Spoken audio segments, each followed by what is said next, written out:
नमस्कार, मैं हूं श्वेता सिंह। कहते हैं कि कोई भी व्यक्ति किसी पर भी विश्वास कर सकता है, लेकिन जब पैसों की बात आती है तो आप हर किसी पर विश्वास नहीं करते। लेकिन कुछ नाम ऐसे होते हैं जो नाम आप अपने पैसों के साथ भी उन पर भरोसा करते हैं, उनकी जो सलाह है, उनका जो मशवरा है उसे लेते हैं। ये सबसे सरल और सामान्य भाषा में मैं अपने मेहमान का इंट्रोडक्शन आपको दे सकती हूँ। डॉक्टर विवेक बिंद्रा, बहुत बहुत स्वागत है आपका। और ये बहुत बड़ा कॉम्प्लीमेंट होता है क्योंकि लोग जनरली अपने पेरेंट्स की, अपने भाइयों की, अपने बहनों की, इनकी बातों पर विश्वास करते हैं। जब अपने पैसे की बात आती है बहुत सोच समझ कर सोचते हैं कि पता नहीं कुछ गलत एडवाइस न दे दे। लेकिन आपके में क्या बात ऐसी है कि ये बड़ा बिजनेस जो है उसकी तरफ जो आम इंसान है वो इतना खिंचा चला आता है? धन्यवाद, थैंक यू। आम इंसान तभी खिंचा चला आएगा जब आप एक रियल वैल्यू क्रिएट कर सकते हैं, और वो रियल वैल्यू क्रिएट करने के लिए आम इंसान की जो सबसे खास समस्या है उसको सुलझाने के लिए क्या प्रयास किया जा रहा है। तो आज जो व्यापारी वर्ग हमारे देश में, देखिए, एंटरप्रेन्योरशिप बहुत पुराना है हमारे देश में, लेकिन स्केल नया है। बिजनेस खड़ा तो लोगों ने किया है, लेकिन बिजनेस बड़ा नहीं किया है। और बिजनेस बड़ा कैसे किया जाए, उसके लिए सोलोप्रेन्योर, एंटरप्रेन्योर के लिए हमने हिंदी भाषा में एक बड़ा बिजनेस, ये प्लेटफॉर्म ऐसा बिल्ड किया है जिससे वी आर हेल्पिंग, और आज बिलियनियर प्रोफेसर्स के साथ में हम उनकी मदद कर पा रहे हैं। लगभग 10 करोड़ लोग हमारे वीडियोस हर महीने देखते हैं, विच इज 100 मिलियन का हमारा मंथली एक्टिव यूजर है, और एक फार रीचिंग इम्पैक्ट है। आज 750 डिस्ट्रिक्ट के अंदर आज हमारे ऑफिसेज, माइक्रो फ्रेंचाइजी उनके साथ में नीचे जाके एक आम आदमी का हैंड होल्डिंग कर रहे हैं। अपना ये एक मुद्दा है कि रिक्शा वाले को भी हम एक बड़ा एंटरप्रेन्योर टेक्नोलॉजी के साथ एनेबल, साधारण भाषा में सिखा के उसे कैसे आगे बढ़ा दें। अच्छा, सुना है कि आपको कुछ गिनीज बुक रिकॉर्ड्स में भी नाम है, कई सारे रिकॉर्ड्स हैं इनफैक्ट। धन्यवाद, थैंक यू। हाँ, ठीक बात है। हालांकि ये वर्ल्ड रिकॉर्ड बनाना हमारा गोल नहीं है, वो एक आउटकम है। गोल हमारा था कि क्या हुआ पेंडेमिक में। अब मुझे वो 2020 का वो समय याद आता है जिस समय अप्रैल का टाइम था, बहुत ज्यादा सब जगह इतना ज्यादा उस समय माहौल पैनिक का था कि लोगों को समझ नहीं आ रहा था क्या किया जाए। तब हमने पहला एक वेबिनार किया। एक वेबिनार में अमूमन 100, 200, 500, 1000 लोग आते हैं। हमारे वेबिनार में 10 लाख, 15 लाख, 20 लाख लोग आए तो गिनीज वर्ल्ड रिकॉर्ड में आ गया। तो हमने स्ट्रैटेजी का, सेल्स का, ऑपरेशंस का, रिटेल का, स्टार्टअप का, हमने हर सब्जेक्ट पे, लीडरशिप पे, इन सब पे हमने वेबिनार्स किए, मार्केटिंग पे, और हर बार जो वेबिनार था वर्ल्ड रिकॉर्ड में आता चला गया। आज लगभग Guinness book of world record हमारे 9 हैं, और golden book of world record मिला के हमारे 10 वर्ल्ड रिकॉर्ड बन चुके हैं।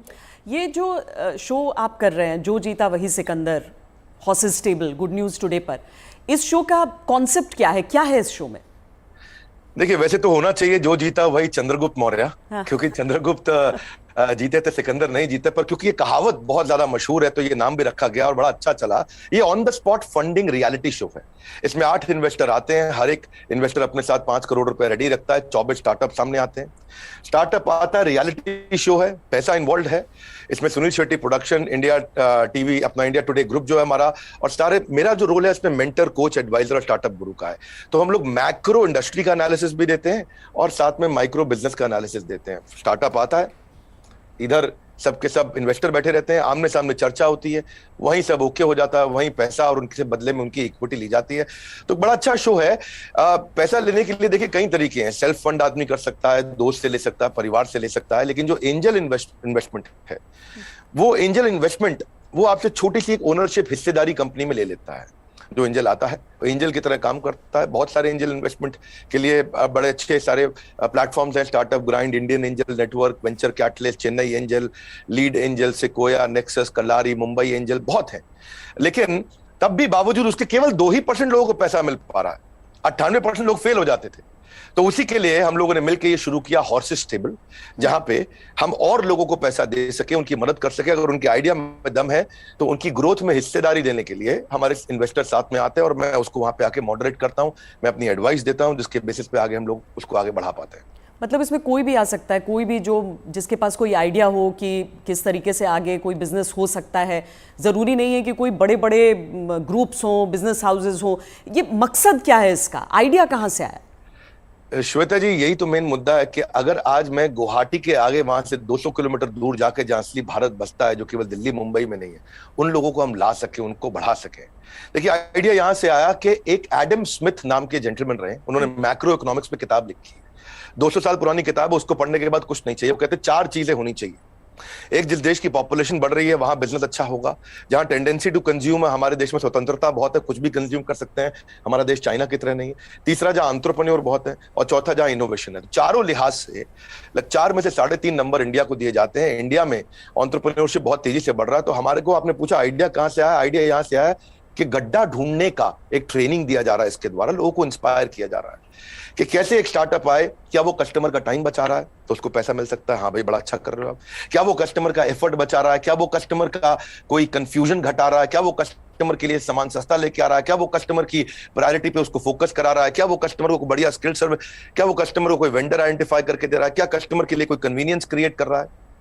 तो बेसिकली ये Urban Company OYO, Swiggy, Ola, Zomato, Flipkart, Just Dial, Zoom, ये सब इंडियन स्टार्टअप्स हैं जो कस्टमर की कोई ना कोई समस्या को सुलझा रहे हैं, और जैसे वो समस्या सुलझाते हैं, और इसी के लिए हम इंस्पायर करना चाहते हैं कि स्टार्टअप ऐसा ही है जो कस्टमर की बर्निंग प्रॉब्लम को, ज्वलंत समस्या को सुलझा सके। पर इसके आगे क्या होगा? मतलब अगर कोई इंसान है, जैसे मान लीजिए मेरे पास ही कोई आइडिया है, तो मुझे तो बिजनेस चलाने के बारे में मालूम नहीं है, फंडिंग अगर मान लीजिए मुझे मिल भी जाती है यहाँ पर, तो आगे क्या बिजनेस चलाने में मदद भी मिलेगी? बहुत अच्छा प्रश्न है आपका। देखो, जब इन्वेस्टर आता है ना, तो वो स्मार्ट कैपिटल लेके आता है, केवल पैसा नहीं लाता है, वो एक हैंड होल्डिंग सपोर्ट लेके आता है। बड़ा बिजनेस साथ में हमारी कंपनी भी आ रही है, तो हम उनको लाइफ टाइम मेंबरशिप देते हैं, ट्रेनिंग देते हैं। देखिए, जब इन्वेस्टर आता है तो वो स्टार्टअप को मेंटरशिप देता है, एडवाइस देता है, रिसोर्सेज देता है। तो इसीलिए ये जो हॉर्सेस टेबल है, जो हमारे आज यूट्यूब चैनल पे आ रहा है, जीएनटी पे आ रहा है, गुड न्यूज टुडे, और अच्छा नेटवर्क आपने चालू किया है, तो ये हम यहाँ पे इन्वेस्टर एक स्टार्टअप को आगे जाके और फंड रेज करने में मदद करता है कि सीरीज ऑफ इन्वेस्टमेंट पिचेस डाल सके। हर स्टेज पे उसके साथ इन्वॉल्व होता है। एक आइडिया स्टेज से रेवेन्यू जनरेटिंग स्टेज तक इन्वेस्टर साथ में जुड़ता है। कई बार तो इन्वेस्टर अपना फ्री ऑफिस स्पेस भी देता है। अगर आपकी कंपनी छोटी है, आप हमारे ऑफिस जाकर शुरू कर सकते हो। उनको डिजिटल मार्केटिंग सपोर्ट देता है, टेक्नोलॉजी बनाने में, मैन पावर लाने में। तो ऐसा नहीं, इतना ही नहीं है, बल्कि मैं आपसे ये भी बताऊंगा कि फंड का इस्तेमाल कैसे हो रहा है, इस पर भी स्टार्टअप आकर के स्टार्टअप के ऊपर इन्वेस्टर नजर रखता है। इन्वेस्टर देखता है कि ड्यू डिलिजेंस करता है, उनको स्मार्ट कैपिटल देता है, उनके नेटवर्क को बढ़ाता है, उनको फ्यूचर इन्वेस्टर अट्रैक्ट करने में पूरी मदद करता है, उसको ब्रांड बिल्डिंग करता है, उसका माउथ पीस बन जाता है। वो केवल पैसा नहीं इन्वेस्ट करता है, वो उसको पूरी गाइडेंस देता है आगे, उसको बिल्कुल हॉक आई के साथ में जुड़ा रहता है, उनकी रिपोर्ट्स लेता है हर हफ्ते, हर महीने। ऐसा नहीं कि जैसे लिस्टेड कंपनी तो क्वार्टरली रिपोर्टिंग करते हैं, इनसे तो हर महीने रिपोर्ट किया। तो स्टार्टअप पे कड़ी नजर भी रहती है कि वो पैसा कैसे इस्तेमाल कर रहा है, और उसको हैंड होल्डिंग करके सपोर्ट करके ग्रोथ के लिए भी मदद की जाती है। इसीलिए इसी लिहाज से हॉर्सेस टेबल एक रेवोल्यूशनरी कॉन्सेप्ट है जो आज जीएनटी के साथ बड़ा बिजनेस मिलकर के लेके आया है। ये बड़ी अच्छी चीज़ है, क्योंकि थोड़ा तो मार्गदर्शन भी चाहिए सबको, लेकिन नज़र भी रखनी ज़रूरी है। लेकिन एक थ्योरी ये भी है डॉक्टर विवेक बिंद्रा कि स्टार्टअप्स का बबल एक क्रिएट हुआ था, और वो जो बुलबुला है वो अब धीरे धीरे फूट रहा है। आपकी क्या सोच है इस पर? नहीं, मैं ऐसा बिल्कुल नहीं मानता। ये कोई बुलबुला नहीं, ये रियल सब्सटेंस है। अगर ये बबल है तो हमें मानना होगा कि 700 मिलियन इंटरनेट यूजर भी इंडिया में बबल है। इंटरनेट यूज करना बंद कर देंगे क्या लोग? आज UPI card payments, net banking, transaction, ये सब बंद हो जाएगा। अक्टूबर में ही साल $100 बिलियन की ट्रांजैक्शन यूपीआई पे इंडिया में हुई है। ये स्टार्टअप का नतीजा है। रेवोल्यूशनाइज किया है डिजिटल ट्रांजैक्शंस को, ये स्टार्टअप का नतीजा है। बहुत सक्सेसफुल स्टार्टअप्स आ रहे हैं। 42 नए यूनिकॉर्न 1 साल में आए हैं। आप समझिए, जितने यूनिकॉर्न 10 साल में बने, यूनिकॉर्न का मतलब 7,500 करोड़ की कंपनी, जितने स्टार्टअप 10 साल में बने, उतने ही स्टार्टअप पिछले 1 साल में भी बन गए। तो ये बबल नहीं है। इंडिया इस समय टॉप 3 यूनिकॉर्न प्रोड्यूसर में जो स्टार्टअप के है उसका नाम आ चुका है। यानी कि हर 9 दिन के अंदर हमारे देश में एक नया $1 बिलियन स्टार्टअप पैदा हो रहा है। स्टार्टअप जो है ना, ये अब 2011 में 9.5 साल लगा करते थे, और उसके बाद ये समय कम होता चला गया। 2012 से जो स्टार्टअप आया वो 4.5 साल में $1 बिलियन हो गए। आप ये समझिए कि ट्रैवल एजेंसी जो होती थी वो Goa, ibibo, Thomas Cook, Make My Trip में आ गई। सरकारी नौकरी घट रही है, स्टार्टअप बढ़ रहे हैं। पेपर अब डिजिटल हो गया है, किताबें किंडल में मूव कर गई हैं, बिजली अब सोलर होती जा रही है, रिटेलर अब अमेजॉन, फ्लिपकार्ट और रिलायंस पे मूव कर गया है, गाड़ियां ड्राइवरलेस हो रही हैं, ब्लॉकबस्टर सीडी को खत्म करके यूट्यूब, अमेजॉन प्राइम, नेटफ्लिक्स आ गया है, सेल फोन के बिल अब घट रहे हैं, इंटरनेट के बिल बढ़ रहे हैं, गाड़ियों की सेल घट रही है, ओला उबर बढ़ रहा है, रेस्टोरेंट शटडाउन हो रहे हैं, ऑनलाइन फूड डिलीवरी बढ़ रहा है। आज बच्चों को जो है ऑनलाइन स्टडीज उनकी बढ़ गई है, प्राइवेट कोचिंग घटती जा रही है। इसका मतलब क्या है, जो स्टार्टअप है ना वो एक रेवोल्यूशन है। पहले कबूतर चिट्ठी लेके जाता था, आज व्हाट्सएप चिट्ठी लेके जा रहा है। इसके बीच में बहुत लंबी जर्नी थी, और सिलिकॉन वैली में कम से कम 15 स्टार्टअप ऐसे बैठे हैं जो व्हाट्सएप के खात्मे की तैयारी कर रहे हैं। और नेक्स्ट जो रेवोल्यूशन आएगा, नेक्स्ट सिलिकॉन वैली आने वाले समय में बेंगलुरु से शुरू होकर के भारत से ही आगे निकलेगा। वाह, क्या बात। लेकिन कई स्टार्टअप्स फेल भी तो होते हैं, कई स्टार्टअप्स फेल हो जाते हैं, इसकी वजह क्या रहती है? श्वेता देवी, ऐसा स्टार्टअप फेल होने के मेन 8-10 बड़े कारण होते हैं। पहला तो कोई डिफरेंशिएशन ना हो, आप वही कर रहे हो जो बाजार में सब कर रहे हैं। दूसरा, फोकस की कमी हो, सारी चीजें करने में लगे हैं, फोकस नहीं है। तीसरा, उनकी एग्जीक्यूशन की स्पीड कमी है। चौथा, अगर बिजनेस अच्छा ले भी आए तो रेकरिंग रेवेन्यू नहीं है, वो कस्टमर के साथ माल दो पैसा लो रिश्ता खत्म। रेकरिंग रेवेन्यू यानी कि बार बार उसके साथ ट्रांजैक्शन होना चाहिए। पांचवा, कि वो अपनी टीम अच्छी नहीं बना पाते, दे हायर पुअरली, और एक कमजोर टीम लेके आते, एक कैटेगरी टीम नहीं बिल्ड करते। वो कुछ ऐसा बना बैठते हैं, गलती से एक और गलती एक करते हैं कि वो जो मेरे को अच्छा लग रहा पर कस्टमर को उसकी जरूरत नहीं, यानी कि कस्टमर अनफ्रेंडली प्रोडक्ट बना देते हैं, कस्टमर का फीडबैक नहीं लेके आ पाते हैं। पैशन नहीं होता है, प्रॉफिट के चक्कर में चले गए लेकिन पैशन नहीं है, ये बड़ा जरूरी है। आंसर बड़ा महत्वपूर्ण है। जो आज व्यूअर देख रहे हैं उनको ये समझना चाहिए कि अगर बिजनेस मॉडल और रेवेन्यू मॉडल कमजोर है, प्री मैच्योर स्केल किया, बिजनेस खड़ा हुआ नहीं, बड़ा करने पहले निकल गए, बिना टेक्नोलॉजी के स्केल किया और उसके चक्कर में फिर आपने कर्जा भी ले लिया, तो फिर जो है वो एग्जीक्यूशन और स्लो होगा, प्रॉफिट और कैश फ्लो खत्म होगा, और फिर कैश बर्न आउट के बाद आप फंड भी रेज नहीं करेंगे। यही मुख्य कारण होते हैं कि स्टार्टअप फेल होते हैं। तो पहले बिजनेस को खड़ा करना है, बाद में बिजनेस को बड़ा करना है। क्या हम समझे कि एक स्टार्टअप कल्चर है अब, और ये डेवलप हो रहा है, और ऐसे में भविष्य से आपकी क्या उम्मीदें हो जाती हैं? देखिए, स्टार्टअप का कल्चर अब डेवलप हो रहा है इंडिया में। पिछले काफी समय से हम ऑब्जर्व कर रहे थे, नंबर 1 पे सिलिकॉन वैली, न्यूयॉर्क सिटी, उसके बाद London, Chicago, Los Angeles, Seattle, Boston, Berlin, Tel Aviv Israel में जो है, और सिंगापुर। यही केवल 10 शहर थे दुनिया के अंदर जहां स्टार्टअप्स बिल्ड हुआ करते थे।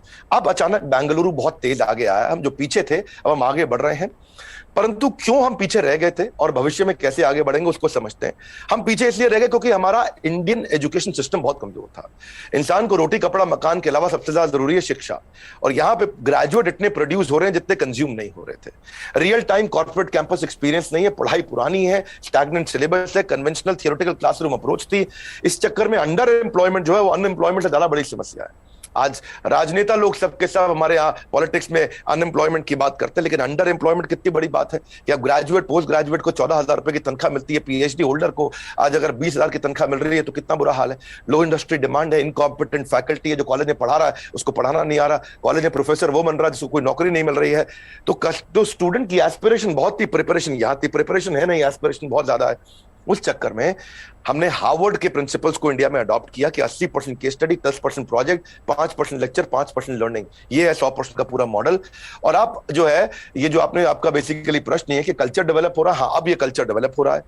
ओरिजिनल क्वेश्चन आपका यही है कि कल्चर ऑफ इनोवेशन आ रहा है, और इससे ना इकोनॉमिक एक्टिविटीज, मनी सर्कुलेशन अपने आप इंप्रूव होता है, और इससे देश में फर्क आ रहा है। मेरा कंक्लूजन यही है कि लोगों के पास आइडियाज हैं, कैपेबिलिटी है। हमने जो ये शुरू किया है हॉर्सेस टेबल, जो जीता वही सिकंदर, ये एक ऐसा रेवोल्यूशनरी कॉन्सेप्ट है जिससे एक आम आदमी को भी ना मन में ये फीलिंग आ गया है यार आइडिया देने पे पैसा मिल सकता है तो मुझे भी कुछ करना चाहिए। केवल आइडिया देने पे पैसा मिल रहा है, भैया तो कमाल हो गया है, मैं भी आता हूं, मैं भी आगे बढ़ता हूं। बड़ा उत्साह इस समय बढ़ रहा है देश का।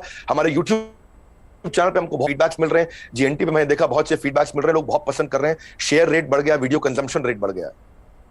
नहीं, आप बहुत सही बात कह रहे हैं, क्योंकि 12वीं कक्षा की इकोनॉमिक्स जब हम पढ़ते हैं तो उसमें अनएम्प्लॉयमेंट में तो कई चैप्टर्स हो जाते हैं, अंडर एम्प्लॉयमेंट सिर्फ एक सबहेड के तौर पर नजर आता है। लेकिन बहुत बड़ी समस्या है, देश में टैलेंट की कमी नहीं है, टैलेंट पूल है हमारे सामने। लेकिन कोई ऐसा रोड मैप आपको नजर आता है कि जो प्रतिभा है युवाओं की उसके हिसाब से उन्हें मौके मिल सके? रोड मैप एक ही है कि आज बच्चों को लैक ऑफ क्लैरिटी है, उनको प्रोफेशनल करियर सब्जेक्ट कोर्स इसके बारे में जानकारी नहीं है। तो रोड मैप केवल एक ही है कि उसको कंटिन्यूअस लर्निंग का मतलब है कंटिन्यूअस अर्निंग। उसको अपने साथ एक डिसिप्लिन बिल्ड करके अपने साथ मूक यानी कि मैसिव ओपन ऑनलाइन कोर्सेज दुनिया भर में आ गए। लगातार सीखने से खाली दिमाग खुले दिमाग में परिवर्तित हो जाएगा। अब जो anyone who keeps on learning he will stay young forever, ये हेनरी फोर्ड ने बोला है। बड़ा बिजनेस भी इसीलिए आया, दुनिया भर में कॉर्पोरेट ट्रेनिंग हो रही थी, स्किल डेवलपमेंट हो रहा था, K-12 की बात हो रही थी, टेस्ट प्रिपरेशन हो रहे थे, बायजूस, वेदांतु सब आ गए, लेकिन एक आम आदमी के लिए, व्यापारियों के लिए सिखाने के लिए कुछ नहीं था। तो रोड मैप ये है कि आपको आज लर्निंग पे फोकस करना चाहिए। हमने भी उस गैप को समझा, हमने देखा कि कस्टमर के पास आज टाइम नहीं है, क्वालिटी टीचर नहीं है, हिंदी भाषा के अंदर कंटेंट नहीं है, मिनिमम एजुकेशन रिक्वायरमेंट पूरी नहीं कर पाते, आज MBA कॉलेजेस तो बहुत महंगे हैं, MSME के मेंटर नहीं है। तो मैंने उसके लिए हमने बड़ा बिजनेस चालू किया कि लोग आकर के सीखे वहां। क्या मॉडल है? Any time, anywhere, any device. कोई मिनिमम एजुकेशन नहीं चाहिए। वीडियो, वॉइस, वर्नाक्युलर, आपका टाइम हम सेव करेंगे ताकि आप सक्सेस मिले आपको। इजी टू यूज कर दिया है। सारे business planning tool, framework, agreement, उनको डॉक्यूमेंट, स्ट्रैटेजी शीट, हर एक चीज बना के हैंड होल्डिंग के साथ, कोई भी सब्जेक्ट में फंसे वो, strategy, sales, HR, finance, customer service, funding, operations, technology, marketing, admin, legal, production, इस सब में उसको मदद करते हैं ताकि वो आकर के सीखे। तो बेसिकली रोड मैप ये है कि आदमी को सीखना चाहिए। हमने ऐसा किया है कि हमने 750 रुपए महीने पे एक एग्जीक्यूटिव एमबीए उसको कराना शुरू कर दिया है। 1500 रुपए महीने पे हमने एक अडल्ट को एमबीए कराना शुरू कर दिया है। सिखा कौन रहा है मेरे साथ? मेरे प्रोफेसर एक कैटेगरी है। Kentaro, Patanjali, Amul, Morgan Stanley, Somani, Apollo, Ford Motors, इन सबके चेयरमैन हमारे साथ जुड़े हुए सिखा रहे हैं। Dainik Bhaskar, Lal Path Lab, Xiaomi, HDFC Limited, जब इनके चेयरमैन एक अच्छा बिलियनियर प्रोफेसर आके सिखाता है और वो लर्निंग देता है और इतनी अफोर्डेबल प्राइस पे देता है, तो उससे रेवोल्यूशन आ रहा है। यही कारण है कि आज देश में बहुत सारे लोग हमारे साथ जुड़े हैं, जिसके कारण हम वो सीख पा रहे हैं, आगे बढ़ रहे हैं। तो रोड मैप सब लोग को मेरा एक ही मैसेज है कि अगर आपको अर्निंग बढ़ानी है तो पहले लर्निंग बढ़ानी होगी।